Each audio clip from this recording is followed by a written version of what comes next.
Güneş doğar her sabah senin gülen yüzünle. Dünya renklenir birden o sıcacık sözünle.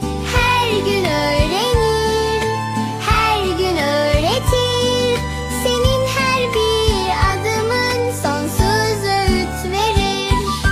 Anne demek güç demek, cesaretin adı sen. Şefkat dolu bir yürek, merhametin sesi sen. Yalnız bir